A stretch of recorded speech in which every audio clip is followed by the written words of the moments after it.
സ്ത്രീകൾക്ക് ഇവിടെ പഞ്ചായത്ത് മുതൽ പാർലമെന്റ് വരെ അവകാശങ്ങളും സംവരണങ്ങളും അധികാരങ്ങളും നൽകി. ഈ അധികാരങ്ങൾക്കും അവകാശങ്ങൾക്കും ആനുപാതികമായി നമ്മുടെ രാജ്യത്ത് സ്ത്രീകൾക്ക് സുരക്ഷയുണ്ടായിട്ടുണ്ടോ? എന്തുകൊണ്ടൊരു കമ്മീഷനും പഠിക്കുന്നില്ല?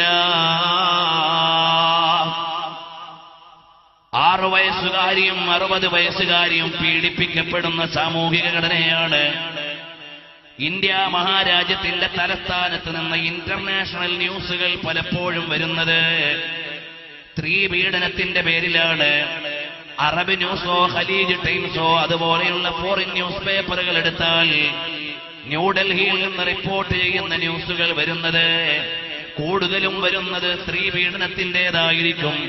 ഈ രീതിയിൽ രാജ്യത്തിന്റെ രാജധാനിയായ തലസ്ഥാന നഗരി പോലും ഇന്നും സ്ത്രീ പീഡനത്തിൽ നിന്ന് വിമുക്തമല്ല എന്ന് വരുമ്പോ സ്ത്രീകൾക്ക് അധികാരം നൽകിയപ്പോൾ സുരക്ഷ കൂടിയോ കുറഞ്ഞോ എന്ന് തീരുമാനിക്കാൻ എന്തുകൊണ്ടൊരു കമ്മീഷനും വരുന്നില്ല? ഇവിടെയാണ് ജനക്ഷേമത്തിന് ഏത് നിയമമാണ് നല്ലത് എന്ന് നമ്മൾ പഠിക്കേണ്ടത്.